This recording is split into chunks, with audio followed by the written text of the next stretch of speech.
कोई संस्कार मिलता, कोई अब जो नहीं जानते, अभी से मेरा चैनल है, उसके ऊपर ओके करो, सब्सक्राइब करो और मेरे से जुड़े रहो। अखंड मंडलाकार ब्रह्मांड नायक श्री हरि नारायण भगवान के चरणों में दंडवत प्रणाम।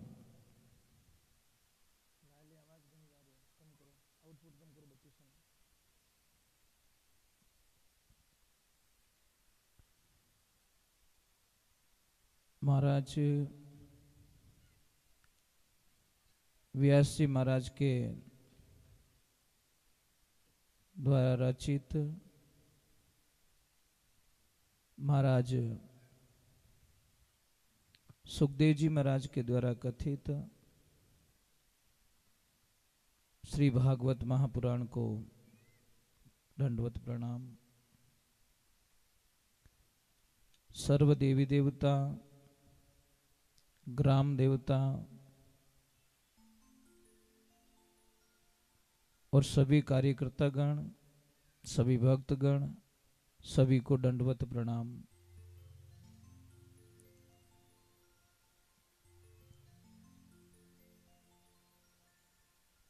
हमने कल भागवत जी को परीक्षित जी महाराज को जब ये पता चला कि मुझे श्रृंगी ऋषि के द्वारा श्राप दे दिया गया है, क्योंकि वो जो पाप करके गए थे उसके पहले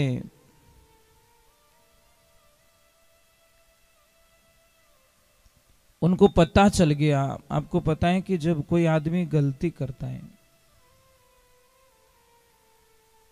उस समय शायद उसको आभास नहीं होता, परंतु थोड़ी देर बाद में या वो जगह छोड़ने के बाद में उसको थोड़ा अलग फीलिंग होता है कि नहीं, कुछ तो मैंने गड़बड़ किया, कुछ तो गलत कर दिया मैंने। तो महाराज परीक्षित जी को भी जब राजमहल में गए और जो मुकुट पहना हुआ था वो जैसे ही नीचे उतारा, उनको बड़ी अटपटा लगा कि हे भगवान, हे नारायण, मैंने ये क्या कर दिया? मैंने एक महान ऋषि का अपमान कर दिया। वो उनको अपनी गलती स्वीकार करने के लिए, उनको मनाने के लिए, उनका आदर करने के लिए कुछ तैयारियां कर रहे थे कि मैं इतना सोना लेके जाऊंगा, इतने हीरे लेके जाऊंगा, इतने सुविधाएं लेके जाऊंगा और महाराज जी को मैं भेंट चढ़ा दूंगा, उसके बाद मैं क्षमा याचना मांगकर मेरी गलती का प्रायश्चित कर लूंगा। इतने में समाचार आ ही गए कि महाराज आपको श्राप लग चुका है कि आप 7 दिन में आपको तक्षक आएगा और वो डसेगा और आपकी मृत्यु हो जाएगी। एक तरफ उसको दुर्भाग्य मान रहे हैं और एक तरफ भाग्य मान रहे हैं। भाग्य क्या मान रहे हैं कि मैं बड़ा नसीब वाला हूं कि मुझे सजा मिली, और गलती करने वाला उसका प्रायश्चित यही है कि वो भगवान से कहे, प्रभु मुझे सजा दो, मुझे छोड़ो मत, अगर अब छोड़ दिया तो मैं और कोई गलती करूंगा, मुझे छोड़िए मत। और आप लोगों ने, शायद सब लोगों ने वो कहानी सुनी होगी कि एक लड़का बालपने में स्कूल जाता है और वो किसी की पेंसिल चुरा देता है, और पेंसिल चुरा के जब माँ के पास में ले जाके देता है कि माँ, मैंने आज किसी लड़के के बैग में से पेंसिल चुरा दी है। माँ ने कहा, बेटा किसको पता तो नहीं है? कि नहीं माँ, मैंने बड़े होशियारी से चोरी करके लाया हूं। क्या शाबाश बेटा शाबाश, किसको पता नहीं चलना चाहिए। बच्चे को बड़ी एनर्जी मिली, बड़ा बैलेंस मिल गया उसको। 4-5 दिन हुए, उसने पेंसिल की जगह पूरा स्टो बॉक्स ही चुरा दिया। ले गया माँ के पास, मेरे माँ को बोला माँ आज तो कुछ थोड़ा सा बड़ा किया मैंने। बेटा पता नहीं चलना चाहिए दूसरों में घनी हमेटो। अब जिसको स्टू बॉक्स चोरी हुआ था, सारे लड़कों ने देखा उसको। उसकी माँ उसके पास में जाके बोलती तेरे बच्चे ने आज मेरे बच्चे का वो बॉक्स चुरा दिया है। उसने बोला कि तू जानती है मुझे, मैं कौन हूं? आज तो नाम लिया, आइंदे के साथ में नाम लिया ना तो मेरा नाम फलानी है, ध्यान रखना। नाम मत लेना मेरे बच्चे को। और बच्चे को और एनर्जी मिल गई। वाह भाई, मेरी माँ बहुत अच्छी, मेरी माँ रक्षक है। कुछ टाइम बीतता है, थोड़ा वो बड़ा काम करता है, स्कूल का टाइम पूरा हो जाता। तो एक दिन उसने राजा के दरबार में चोरी कर ली महाराज। पकड़ा गया। राजन ने बोला एक काम कीजिए,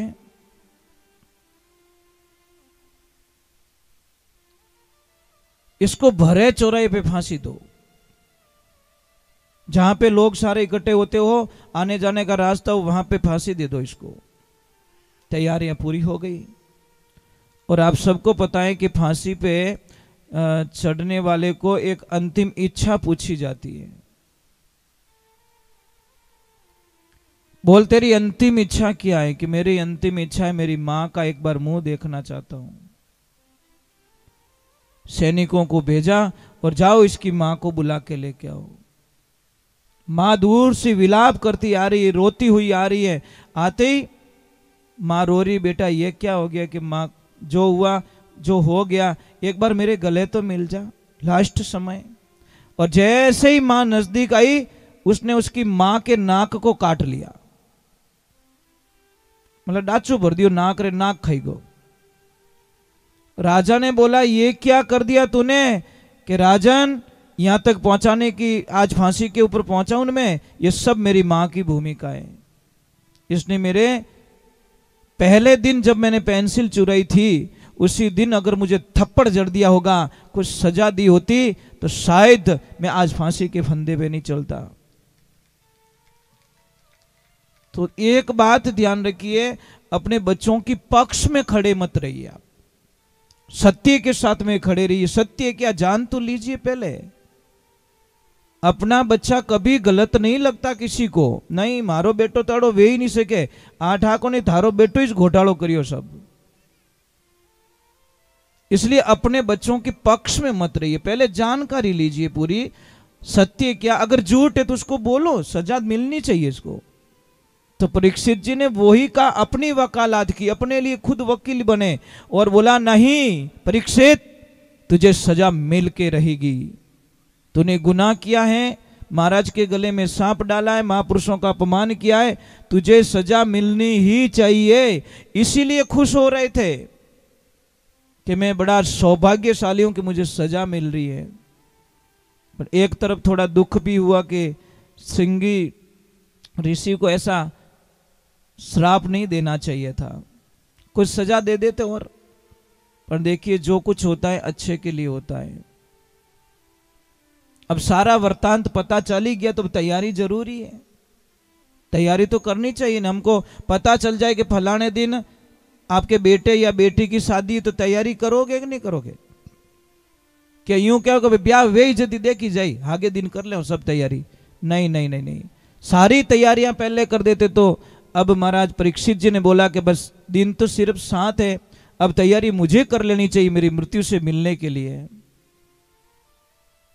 भगवान के भक्त में यही फर्क होता है।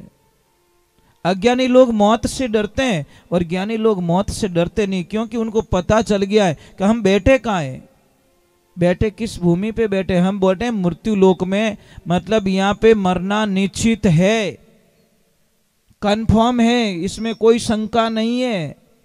आप सब प्रकार के मुहूर्त निकलवाते महाराज जी। पंडित जी के पास में जाते हैं और पंडित जी को पूछते हैं, महाराज जी देखो मारो बेटो कमाई दे कि नहीं दे, इन्हें सगाई रे कि नहीं रही, और खेत में फसल रे कि नहीं रही, वो व्यापार करूँ तो की कर रही, इन्हें नौकरी लागे लाग नहीं लागेला, मोरे दोनों जोड़ा रे जमे लाग नहीं जमेला, मोने कहनो बेर है। ये सारे मुहूर्त पूछते हो, पर एक मुहूर्त कभी नहीं पूछते साहब कि महाराज देखो टीपणा मन लिखियोड़ो है कि नहीं हमारी राशि माते कि मैं मरूला कि नहीं मरूला। वो पूछो कि नहीं मुहूर्त, क्यों नहीं पूछते? पूछना चाहिए। ये तो मुहूर्त आपको भी पता है, इसमें क्या पूछना? आया हूं तो जाऊंगा, मरना तो निश्चित है, पर जाएंगे कब ये पता नहीं चलता साहब। एक बात का ध्यान रखना, कई लोग जन्म कुंडली बनवाते हैं, हम तो ये कहते जन्म कुंडली नहीं बनवानी चाहिए। समझ में आ रही नहीं क्यों नहीं बनानी चाहिए? मैं आपको एक राज की बात बताता हूं। समझ लीजिए जन्म कुंडली में लिखा है कि इसके भाई लिख दिया, भाई 23वीं साल में इसके योग में कुछ एक्सीडेंट लिखा है, तो आप तो 23 साल पहले ही मरना शुरू कर दिया आपने। 23 साल पता नहीं कब आएगा, तब तक तो आपकी बहुत एनी टाइम। ए बेटा बाइक धीरे चले, थारी कुंडली में लिखी उड़ो है। ए बेटा वो कर जे थारे अटे लिखी उड़ो है। ए बेटा यूं मत कर जे थारे अटे लिखी उड़ो है। आप तो पहले ही मरना शुरू कर दिया। बात कब बीतेगी पता नहीं, बीतेगी कि नहीं बीतेगी, पर उनमें लिखी उड़ो है। पछे कहे थारो ब्याह रहे तुम 3 साल बाद में थोड़े दोनों अलग रह जाओ, कटा होवेला कि नहीं होवेला, पर जन्म कुंडली रो सारो ले कटा लिखी उड़ो, क्यों मैंने पसंद नहीं है तो डायरेक्ट बता दी, मैं पहले इसकी मार लिखी उड़ो टे मारता जजी को नहीं, उसका सहारा ले लिया। तो क्या करोगे आप लोग? हाँ पूछना चाहिए, पूछना चाहिए, पर आप लिखो मत कि नहीं भाई नामकरण कहीं है, नामकरण कर लो, बस बात खत्म कर दो। जन्म कुंडली तो मां सीता की और राम जी की भी बनाई थी, 36 के 36 गुण मिल रहे थे। फिर मां सीता को बच्चों को वनवास में जन्म क्यों देना पड़ा, वन में जन्म क्यों देना पड़ा? इसलिए समय का खेल निराला भाई, समय का खेल निराला, और समय के आगे झुकना पड़े चाहे कितना बड़ा बलवाना। विधि का जो विधान कोई दुनिया में बदल नहीं सकता, कोई नहीं बदल सकता। महाराज एक बात ध्यान रखना, जिस बच्चे का जन्म नेचुरल जन्म हुआ है उस बच्चे के ऊपर कुछ जन्म कुंडलियां काम करती हैं, और जिस बच्चे को ऑपरेशन के माध्यम से जन्म दिया उसके ऊपर कुंडली कभी काम नहीं करती, जन्म पत्री काम ही नहीं करती, तो उसके लिए काम करती। नहीं मानने के लिए मुझे एक बात समझ में ही नहीं आई अभी तक, अपनो देश बड़ो निरालो है, हम सब निराले हैं। कहा ट्रैफिक की लाइट लगी लाल, अटी देखिए पुलिस वाले नहीं, इधर देखा ट्रैफिक वाले नहीं है, निकल गो। लाइट कौन सी लगी? लाल। थोड़ी सी आगे गई मिनकी मिली, अड्डी फिर गई, वो बड़ी सुपर है। बोलो लाल सिंगल से नहीं रुका, और मिनकी अड्डी फिर गई, वो बटी। अरे कहीं रियो भाई, अरे कि मरा सागईज मत कर, मिनकी रस्तो काट लियो। अरे थारी बोली रे उठे लाल निशान है तो ही तो निकल गो बिना परवाह, और अटे मतलब हम लोग कई तरीके से फंसे हुए हैं। कर्म प्रधान होता है, कर्म को कोई बदल नहीं सकता। परीक्षित जी के महाराज में वो विधि का विधान था कि आप जाओगे, आपको ये होगा, और आपके हाथ से ये होगा तो ही आगे का काम होगा, और होना पड़ा। परीक्षित जी जाते गंगा तट पे और अपने मोक्ष के लिए वहां तप करने का विचार करते, पर सबको पता चल गया, आसपास के जितने भी ऋषि मुनि थे, जितने राजा महाराजा थे, सबको पता चल गया कि महाराज परीक्षित जी को श्राप लग चुका है, और 7 दिन में उनका शरीर छोड़ना पड़ेगा। तो भाई मिलना तो पड़े, भला आदमियों को नहीं मिले सा, भला आदमियों को मिलने वास्ते टाइम निकालना पड़े। भगवान की ऐसी लीला हुई, जहां परीक्षित जी महाराज रुके वहां पे हजारों ऋषि, हजारों राजा परीक्षित जी से मिलने के लिए आ गए। अब परीक्षित जी ने बोला, इतने महापुरुष यहाँ साधु संत आए, तो कोई न कोई तो मुझे रास्ता बता ही देंगे। अब रास्ता कैसा रास्ता? सबको पूछा कि मेरे पास सिर्फ 7 दिन है, मुझे करना क्या है, मैं मेरी मुक्ति के लिए क्या ऐसा करूं कि मेरा मोक्ष हो जाए। सारे ऋषि मुनियों ने बोला कि महाराज 7 दिन का तो कोई अनुष्ठान नहीं है, 41 दिन का हो सकता है, 88 दिन का हो सकता है, और किसी का तो जिंदगी भर भी मोक्ष नहीं होता, इसकी तो गारंटी हम नहीं ले सकते। एक बात का ध्यान रखना, महाराज परीक्षित जी कह रहे कि मैं इतना भाग्यशाली हूं, इतना नसीब वाला हूं, दंडवत प्रणाम करता हूं श्रृंगी ऋषि को जिसने मुझे श्राप दिया। क्यों? महात्माओं को बोला कि हे महात्माओं, मैं अगर चाहता तो भी आपको यहां पे नहीं बुला सकता, मेरे राजमहल में आपको नहीं बुला सकता, और आप बिन बुलाए हमारे यहाँ पे आए हो, हमें दर्शन देने के लिए आए हो। मेरा तो अभी जन्म आनंद में चला गया, अब मुझे कुछ कामना रही नहीं। महाराज, कोई महाराज जी थे, 2 भाई, एक भाई नीचे रहता, एक ऊपर के माले में रहता। एक भाई क्या साधु संतों के थोड़ा टच में था, एक नफरत करता महाराज से, इतनी नफरत करता, जैसे ही महाराज जी उसके नीचे वाले फ्लोर में भिक्षा लेने के लिए आते तो वो ऊपर वाले को इतना गुस्सा आता कि जिसकी कल्पना नहीं। वो तो बाबा रो चक्कर में पड़ गो, ए थाने कहीं दे, वो कहीं दे, यहाँ जो नहीं बोलना है वो बोल रहा है। वो भोला आदमी था बेचारा, जाके बोल देता कि महाराज वो मेरा भाई है ना, आपसे नफरत बहुत करता है। तो महाराज जी ने बोला वो मेरे से नफरत कर रहा है तो करने दो ना, क्या फर्क पड़ता है। एक दिन समय का संजोग, महाराज गए परंतु डायरेक्ट ऊपर चले गए, जहां फर्स्ट फ्लोर में उसका भाई रहता था ऊपर, वहां पे गया और डायरेक्ट खप्पर आगे करके बोल दिया भिक्षाम देही। कोई नहीं अंदर। एक छोटा सा बालक अपने छोटे छोटे हाथों से एक रोटी उठा के लाया और लाके महाराज जी को खप्पर में दी। महाराज जी ने उसके सिर के ऊपर हाथ दे दिया और महाराज जी चले आए। विधि का विधान, कागला रो बैठनो, डाली रो भागनो। संध्या काल हुई, बच्चा खेल रहा था ऊपर, कोई कारणवश उसका पैर फिसल गया और बच्चा डायरेक्ट नीचे। अब वो भाई था, भाई का लड़का, आखिर में थोड़ी आवाज बढ़ाओ, आखिर में आत्मा बढ़े ना कि आखिर में मारो भाई है, वो महाराज जी को खबर पहुंचाई कि महाराज जी गड़बड़ हो गई। पहली बार इन घर में थोरो जानो रियो, और उन घर में ऐसी घटना आगे तो वो रिया बढ़े, आगे तो यूं थाने चावी कोनी, और भले ही देखो कर्म एड़ा आज ही थारो जानो रियो और आज ही उनो बच्चों नीचो पड़ गो। बड़ी अनहोनी घटना हो गई महाराज। अब तो उसका विश्वास और टूट चुका है। महाराज जी बोले कुछ लगी तो नहीं है? कि नहीं महाराज, लागी तो कोनी, तो भगवान भलो करियो कि नीचे पड़िया बिस्तर और बच्चों का ही करियो ऊपर पड़ियो जड़ी बिस्तर माथे पड़ गो, नुकसान तो कुछ नहीं हुआ। भगवान ने शुक्रिया अदा करी, हे प्रभु बड़ी तेरी कृपा है। अरे भाई तुझे पता है, कल ही मुझे पता चल गया कि इस बच्चे की कल मौत है।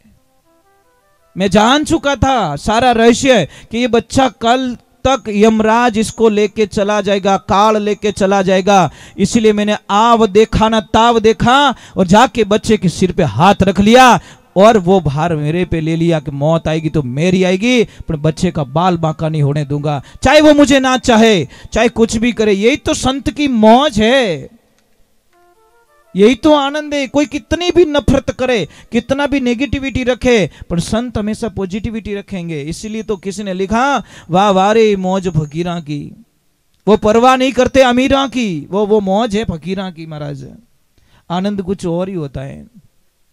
तो महाराज वहां पे भगवान की लीला होती है। सुखदेव जी महाराज, जब परीक्षित जी महाराज ने सारा प्रश्न वृत्तांत सुनाया सबको, किसी ने हाँ नहीं बोली, तो थोड़ा इंतजार किया। तो इधर तप में, वन में सुखदेव जी महाराज वन में तप कर रहे हैं। उनको पता चल गया कि राजा परीक्षित जी को ये समस्या आ गई है और वहां से वो चल दिए। आवाज आ रही है, शोर मच रहा है। सबने बोला क्या हुआ, कौन आया ऐसा? कोई चिल्ला रहा है, कोई क्या कर रहा है, कोई भीड़ लग रही है, कोई क्या लग रहा है। क्योंकि महाराज वो दिगंबर थे, पहनने के लिए कुछ भी नहीं, सिर्फ एक लंगोट। शरीर इतना सुंदर, इतना आनंद कि देखते देखते कितने के मन के अंदर बस गए, पर उनके मन के अंदर कोई नहीं। संत का यही तो होता नहीं। संत सबके मन में हो सकता है, पर वो संत किसी को मन में लेके ना घूमे, सिर्फ एक के अलावा। उनको तो कुछ नहीं, कोई उनको क्या कह रहा है, कोई क्या कह रहा है, कोई क्या कह रहा है। जैसे सुखदेव जी महाराज आए, सारे संत ऋषियों ने हाथ जोड़कर प्रणाम किया। उन्होंने बोला कि प्रणाम का वदावा का कोई टाइम नहीं है, समय मत बिगाड़ो, कोई आसन की अपना। और प्रश्न पूछा कि महाराज मुझे मोक्ष चाहिए। उन्होंने आव देखा न ताव देखा, आसन बिछाया और डायरेक्ट बैठ गए, समय की बर्बादी नहीं। महाराज ने प्रश्न किया कि मुझे 7 दिन में मुक्ति हो जाए, क्या करना चाहिए। महाराज एक बात का ध्यान रखना,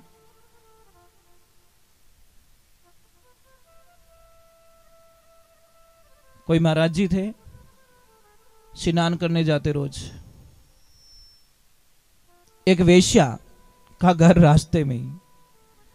ज्यों महाराज स्नान कर पाछा आवतन भाई एक ही प्रश्न पूछती वेश्या कि महाराज कच्चा हो कि पक्का।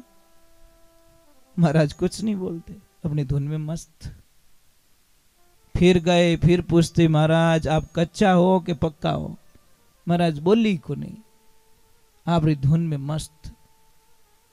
करते करते करते वेश्या ने पीछा नहीं छोड़ा। महाराज भाई पक्की भी नहीं ठाए कि महाराज इतना बजे अटे आवेला, 1000 काम छोड़, रोटी बड़े तो ही बड़े, पर दौड़ नीचे आनो। और महाराज ने पूछनो महाराज कच्चा हो कि पक्का। वही पक्की। महाराज करते करते करते महाराज जी का अंतिम दिन आ गया, महाराज जी चले गए, जवाब नहीं दिया। जब लोग लेके निकले, और बहुत भले संत थे इसलिए सबके दिलों में थे, महाराज सबने अंतिम यात्रा निकाली, बहुत सारा खर्चा किया, बैंड बाजा मंगाया, ये मंगाया। और जैसे ही लेके निकले वेश्या को पता चला वो महाराज चले गए। वो बोले बिना बोले कैसे चले गए, मैं भी देखती हूं। माने मारो जवाब ही कौन दी, और इया जावे मैं कच्ची नहीं हूं, वर्षों बीत गए मुझे प्रश्न उत्तर के इंतजार में, पर मुझे उत्तर नहीं दिया, और बिना कहीं गया परा। उसने रोको इनको। बोले क्या करेगी, मैं दर्शन करना चाहती हूं। अरे भाई तू तो गंदी औरत है। अरे गंदी बंदी कुछ भी है, मारे कोई वचन रियोड़ो है, आपने कोई मांगो तांगो बाकी है, अरे ऐसे मैं जाने दूंगी नहीं। बोली महाराज हमें तो बता दो कच्चा हो कि पक्का। सब क्यों भाई, महाराज तो काले किया है, कहीं कच्चा पक्का रो खेल खेले रही है। बड़े बोली महाराज कच्चा हो के पक्का, एकदम बोले कि भाई हमें पक्को हूं, मैं हमें पक्को हूं। क्योंकि जब तक जी रहा था तब तक तो मुझे थोड़ी शंका थी कि क्योंकि कदी कदी अच्छो ड्राइवर महाराज भजीड़ मेल दे, नहीं कहे कि 50 साल रे माने एड़ो हैवी ड्राइवर है, इन हाथों कदी एक्सीडेंट नहीं रियोड़ो और उणूज भजेड़ लगी जाए। इसलिए ये मत सोचो कि मेरी उम्र 70 साल की हो गई, अब मेरे से गलती नहीं होगी। गलती का अगर मौका दोगे साहब तो गलती हो जाएगी। आप चांस वो मत देखिए कि क्योंकि गलती में उम्र नहीं देखी जाती। आप गलतियों से बच के रहना सीख सकते हो। कमल होता है ना साहब, कमल कीचड़ में रहता, अपने कीचड़ को टच नहीं होने देता। हम संसार में रहे तो परीक्षित जी महाराज को सुखदेव जी महाराज ने बोला विरक्ति करो। विरक्ति क्या, मोह माया, सबको कनेक्शन खत्म करो। कि कैसे करो, तो महाराज जी तो देखो संत लोग तर्क से समझाते। कभी भी एक नारियल मंगाया, ये पानी वाला, और पानी वाला नारियल मंगा के बोला कि इसको तोड़ो, परंतु शर्त ये है कि ये नारियल अंदर से नहीं टूटना चाहिए, खाली बाहर बाहर का खोलिया निकालो। ऐसे हिलाया तो वो तो पानी। बोले महाराज ये तो नहीं हो सकता। कि क्यों, कि वो तो चिपियोड़ो इन्हें, ये नारियल चिपका हुआ है, अगर बाहर की कवर को तोड़ूंगा तो अंदर का कवर जरूर टूटेगा, और ये नहीं हो सकता। कि क्यों नहीं हो सकता, कि वो इन हाल टच में है। तो महाराज ने बोला कुछ और उपाय, तो मंगाया सूखा नारियल, जो ऐसे बजाए तो अंदर खाली नारियल बज रहा था, पानी नहीं बज रहा था। महाराज बोला अब इसको तोड़ सकता हूं, तो बोला कि इस नारियल जैसे हो जाओ। रहो नारियल में, टच मत रहो, तुम अकेले हो जाओगे। जब अकेले हो जाओगे तो इस खोखले को कोई तोड़ सकता है, तुमको कोई नहीं तोड़ सका, तुम बच जाओगे। परंतु अगर टच में हो तो आप भी साथ साथ में टूट जाओगे। ये बात अवश्य ध्यान रखे महाराज। राधे राधे। अगरबत्ती प्रभु वहीं करना मंदिर में। हाँ जी, यहाँ पे लगा सकते हो ऐसे। हाँ जी, राधे राधे बोलना पड़ेगा, थोड़ा जोर से बोलो ना। नहीं नहीं नहीं, कंजूसी नहीं भाई। क्या तो जिम आवना ही नहीं, जिम आवना तो पचे रोटियां गिननी नहीं कि भले लाऊं कहीं मेहमान के धापोड़ी नहीं लाऊं तो बढ़िया, दुख मत देखो। जब भगवान की शरण में हरि शरणम कह देते हैं, उसके बाद में कंजूसी क्यों महाराज। राधे राधे राधे। तो महाराज परीक्षित जी को सुखदेव जी महाराज का बहुत अच्छा प्रश्न लगा और महाराज जी ने बहुत ही अच्छा उत्तर दिया कि करना क्या। पहला पड़ाव कहां से शुरू हो रहा है, 3 चीजें बताई। श्रवण, दूसरा स्मरण और तीसरा है कीर्तन। 3 रास्ते बताए। सुनो तो ध्यान से सुनना, मतलब मन विचलित नहीं होना चाहिए, एक एक शब्द का ध्यान रखना पड़ता है।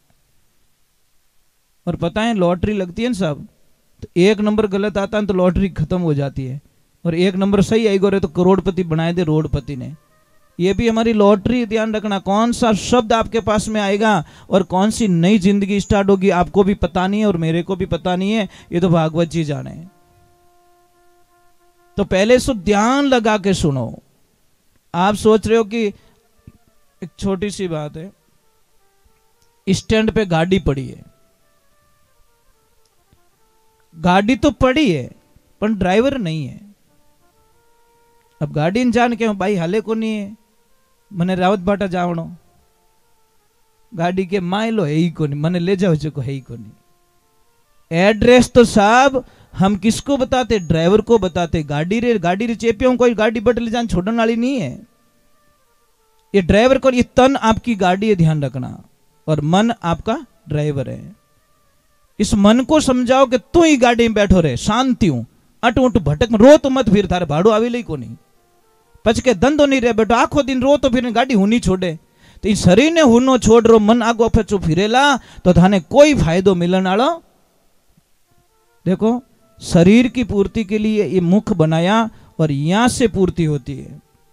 भूख लागे तो कानड़ा में थोड़ी जूस गालो, समझ में आ रही नहीं।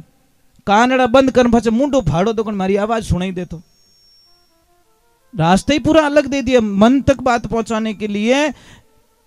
आउटपुट इनपुट, ये ध्यान रखे। तो बराबर ध्यान लगा के सुनिए, आप प्रेम से सुनिए।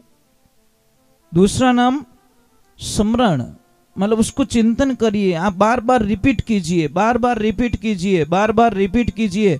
रिपीट करो करो करो करो करो।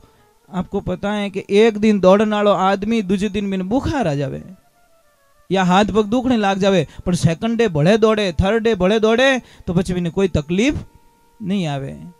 वो तो एक दिन ही दौड़न के मारे तो फौज में कौन जान वाजन होतो ही रहतू, तो गोली आटी छोड़ तू, तेरे वश की बात नहीं है। फौज में जाना कोई वश की बात थोड़ी है साहब। वहां पे इतना हार्ड वर्किंग होता है, जो कच्चा होता है वो वापस आ जाता है।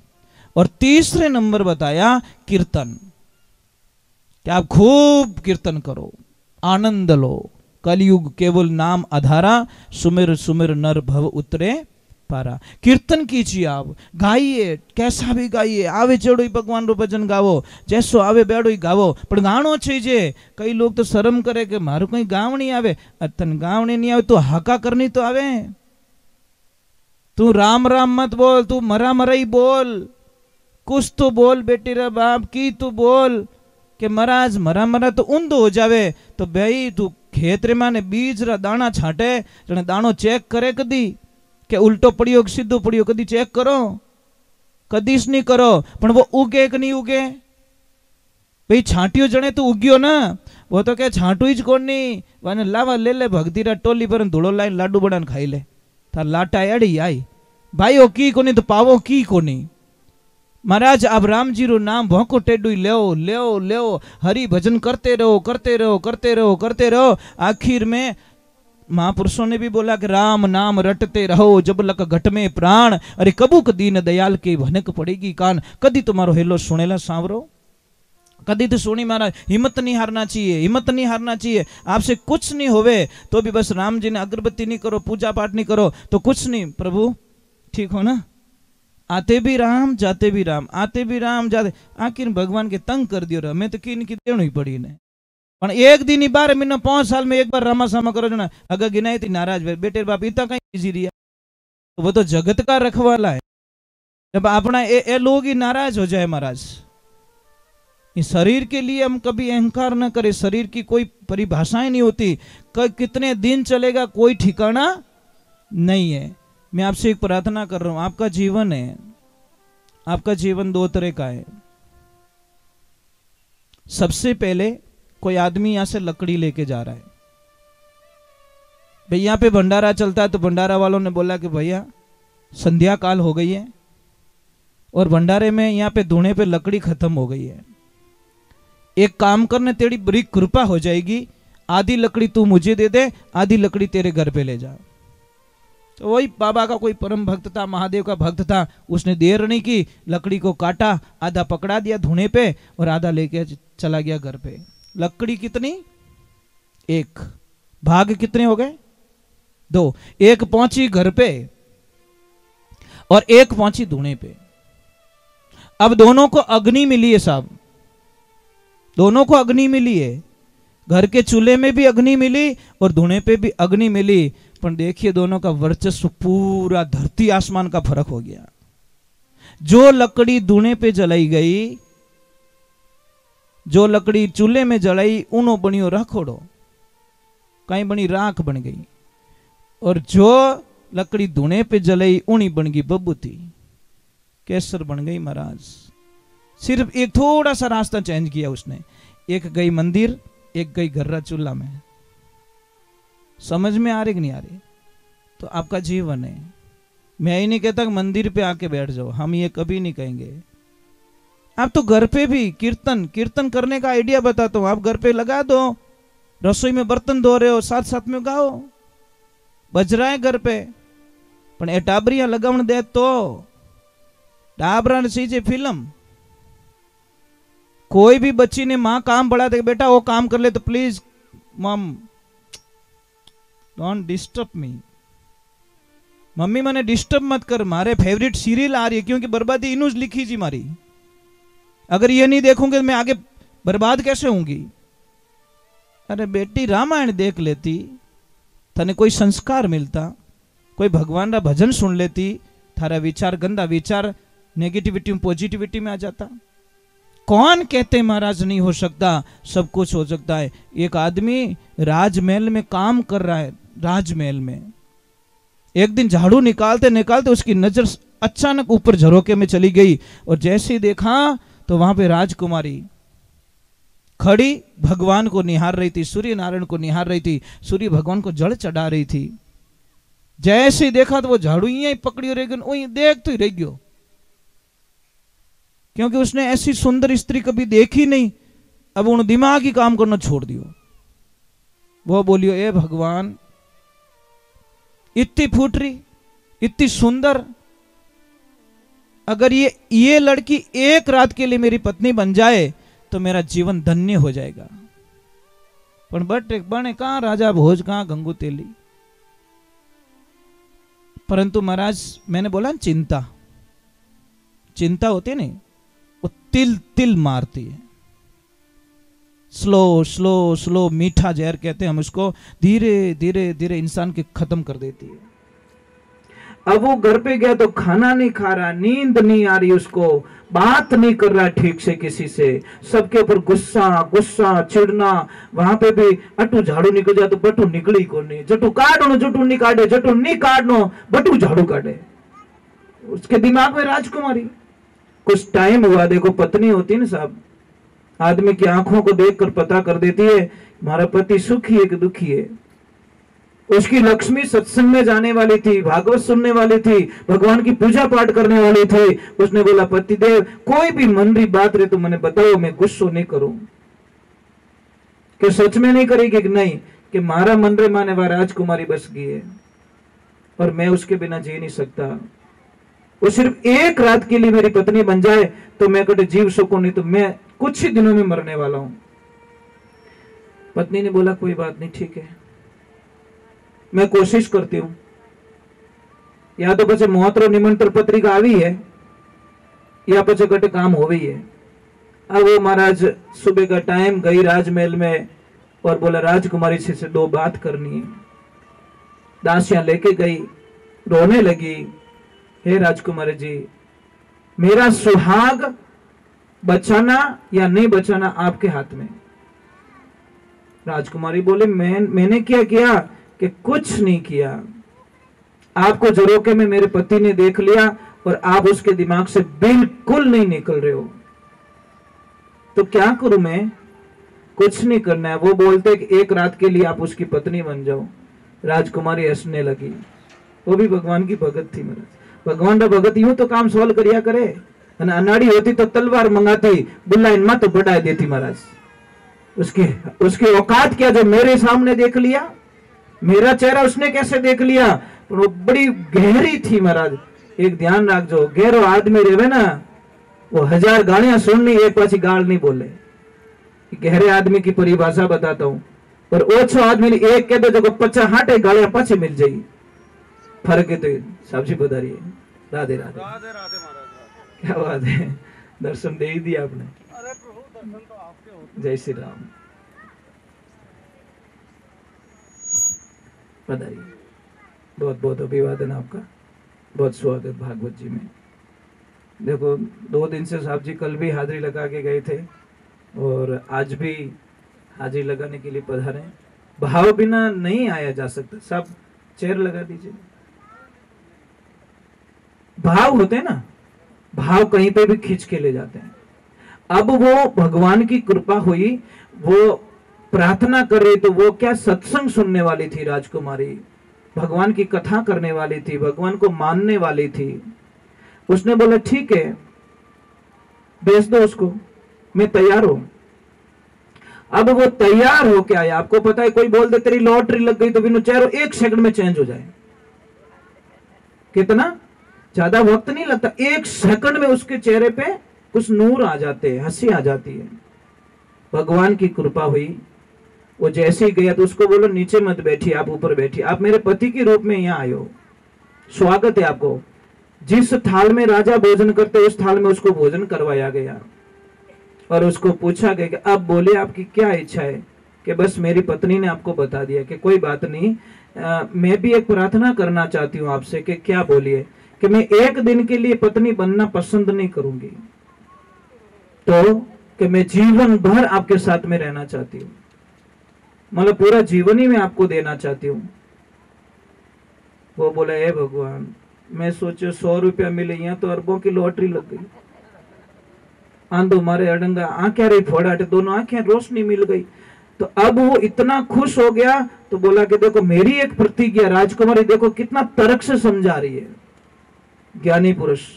राजकुमारी ने बोला कोई बात नहीं, जिंदगी भर के लिए अपनी अर्धांगिनी बन जाऊंगी, पर मेरी एक शर्त है। वो बोले आप जो बोलोगे मैं करने के लिए तैयार हूं। कि आपको करना कुछ नहीं है, जंगल में मेरा इष्ट है शिव, मैं पूजा करने के लिए वहां जाती हूं और 41 दिन के लिए आपको शिव का अनुष्ठान करना है। और जो मैं मंत्र दे रही हूं उस मंत्र के अलावा 1 सेकंड के लिए आप कहीं भटक गए तो मैं आपको जिंदगी में कभी मुंह नहीं बताऊंगा, मतलब मिलूंगी नहीं आपसे, कभी नहीं मिलूंगी। उसने बोला 41 दिन तो क्या, मैं 4 महीने रुक सकता हूं। वो मन में बोले 41 दिन तो काट दो। अब वो गया और उसको बोला कि ओम नमो शिवाय मंत्र का जप करना है, आपको इसके अलावा किसी से नाता नहीं रखना है। आहार लेने के लिए 5-10 मिनट का समय निकाल सकते हो, पर किसी से बात नहीं करनी है, किसी से कांटेक्ट में नहीं रहना है और किसी की फालतू बात विचार नहीं आना चाहिए। अब वो जाता है और ध्यान साधना की सारी व्यवस्थाएं करवा ली राजकुमारी ने। अब बस वो ऐसा मंत्र जपने लगा साहब, 1 मिनट में 18 बार जप कर रहा है। श्वास श्वास धड़कन धड़कन में शिव बस गया। वक्त ऐसा आता है जब वो 41 दिन बाद में जाकर राजकुमारी जाके हाथ जोड़ के उनको बोलती है आंखें खोलो। नहीं खोली। आंखें खोलो, नहीं खोली। आंखें खोलो, थोड़ा जोर से बोला आंखें खोलो। घंटी बजाए, ढोल बजाए, सारा वाद्य यंत्र बजाया, तब जाके उसकी थोड़ी सी आंखें खुली। सामने राजकुमारी खड़ी कि पहचाना मुझे? उसने बोला मैं आपको नहीं जानता। अरे मैं वो राजकुमारी कि मैं किसी राजकुमारी को दुनिया में नहीं जानता, मैं सिर्फ शिव को जानता हूं। किसी को नहीं जानता मैं, सिर्फ मैं। शिव के अलावा मुझे दुनिया में कोई नहीं दिख रहा है। हे माते, मैं आपको प्रणाम करता हूं। कहां विषय वासना का भाव लेके राजकुमारी के पास में गया और कहां उसने मां का शब्द का उपयोग कर लिया। ये ज्ञानी और अज्ञानी लोगों का तर्क यहां पता चलता है। इसलिए ध्यान रखिए, जिंदगी में जीवन बहुत छोटा है। आप अपने जीवन काल में कुछ अच्छा करके जा सकते हो और कुछ खराब करके जा सकते हो। कितना जीना हम लोगों को, कोई भरोसा नहीं है साहब। सती आवत देख के तुलसी आवत देख के सती निवाया शीश। तुलसीदास मुख से बोले अमर चूड़ा आशीष। सती तो हकी बेकी रह गई कि बाबा क्या बोल रहे हो, क्या हुआ कि मैं पति हमारा मर गया, अभी मैं भी मरण को जाए। तुलसी तेरे वचन का क्या होशी हवाल। बाबा कुछ उल्टा बोल दिया आपने कि कहीं कि आपने बोला अमर चूड़ा आशीष, मेरा तो पति मर चुका है, वो देखो यात्रा आ रही है और देखो मैंने 16 ही श्रृंगार किया, मेरे पति के पीछे सती होने जा रही हूं और आप तो कोई उन ही बोल का कट जोश में। तुलसी बाबा ने बोला गजब हो गया ये तो, पर बोलवाया तो शायद उसने, मैंने कुछ नहीं बोला। तुलसी मुर्दा मंगाए के मस्तक धरिया हाथ, मैं कछु नहीं जानो तो जाने रघुनाथ। महाराज उस आदमी को जिंदा होना पड़ा क्योंकि संत ने वचन दिया था। संत का आपको बताएं, बेटा कोई गलती करता है साहब तो नाम पहले बाप का खराब होता है। बेटा तो कहीं तो ओळखे नहीं होगे पर बाप रे माथे कलंक जरूर लागे। फलाण जी रो बेटो, फलानी समाज रो, फलानी गांव रो, विनित पछे लिस्ट में ले पर लिस्ट पहला आ बनेला। इने वास्ते ध्यान राखजो, जीवन को दाग लग जाए हमारी वजह से किसको तकलीफ नहीं होनी चाहिए। सबसे पहला संसार में सबसे सुखी व्यक्ति वो हैं जिन्हें पड़ोसी बढ़िया मिल गो, और जिन्हें पड़ोसी बढ़िया है उन्हें सुखी जीवन कोई हो ही नहीं सके। महाराज घरो पड़ोसी बढ़िया रहे तो सुबह उठते ही राम राम करो कि नहीं करो, અને ખડૂસ રહે તો સુબેરો કચરો ઢગલો હટી મિલે, પછી નીકળે જાડુરી महाभारत खेचाता ओ तू ने क्यों, ओ तू ने क्यों, आटनु जाडू फेंके बाबटनु जाडू फेंके, दोनों खड़ी जावे। अच्छे पड़ोसी, अच्छा पड़ोसी खेत में मिल जाए तो 4 दिन के लिए हम कहीं जा रहे हैं, बोल के जाते भैया थोड़ा ध्यान रखना मैं 5-7 दिन पाछा हूला। और खड़ूस मिल जाए तो रात हेरिया खोल दे, गाँव रे डंड हमारे गाल देगा कमाई जेतु तो।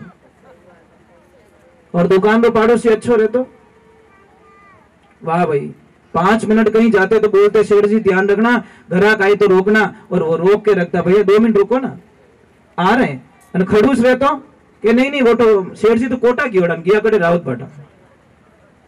समझ में आ रही, वो दूर बताएगा ताकि वो ग्राहक वहां ना रुके। और एक बात है, सीट पे हम कहीं यात्रा कर रहे, सीट पे अगर पड़ोसी अच्छा मिल गया तो आपको पता है 4-5 घंटे कब निकल गए। और खड़ूस मिल जाए तो हे राम, बोल में ही कटे अड़गा रहो नहीं तो ही झगड़ो तैयार। जिंदगी में ऐसा जीवन जीना, ऐसा जीवन जीना। कई लोग मुझे बताते कि महाराज हमारे कमर में बहुत दर्द है, बहुत दर्द है, बहुत सारी दवाएं ली, कमर दर्द ठीक नहीं हो रहा है। इलाज सबके घर में पड़ा है, पर लेते नहीं है लोग। हमारी आदतें गलत हो गई। बाजरी यूज करते हो, बाजरे की रोटी खाते हो, बस यही समस्या। बस ओरिजिनलिटी से हम बहुत दूर जा रहे हैं। आपको बताएं बाजरे की रोटी में ताकत कितनी होती है, आप कल्पना भी नहीं कर सकते। बाजरे की रोटी बनाइए, उसको सेकना नहीं पूरी, थोड़ी सी सेक दो उठा लो, थोड़ी सी सेक लो उठा दो, दोनों तरफ से खाली कवर बनना चाहिए, पकना नहीं चाहिए।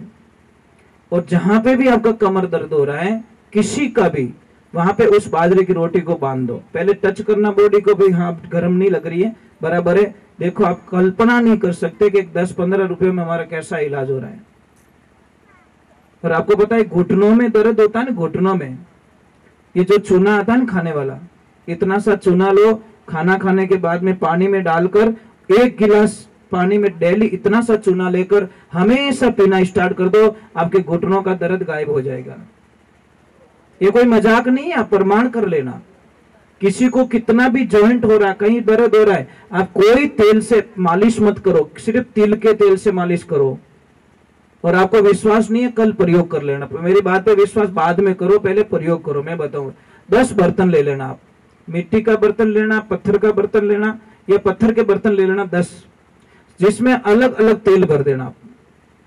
कोई सरसों का तेल है, कोई किसका तेल है, कोई नारियल का तेल है, कोई किसका तेल है, ऐसे करके 10 बर्तन में एक में तिल का तेल डाल देना। सारे पत्थर के होने चाहिए।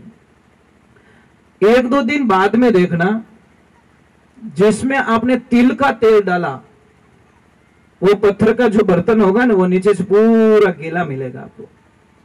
दूसरा कोई बर्तन गीला नहीं मिलेगा, क्योंकि किसी तेल की औकात नहीं है जो पत्थर को चीर के पार हो जाए।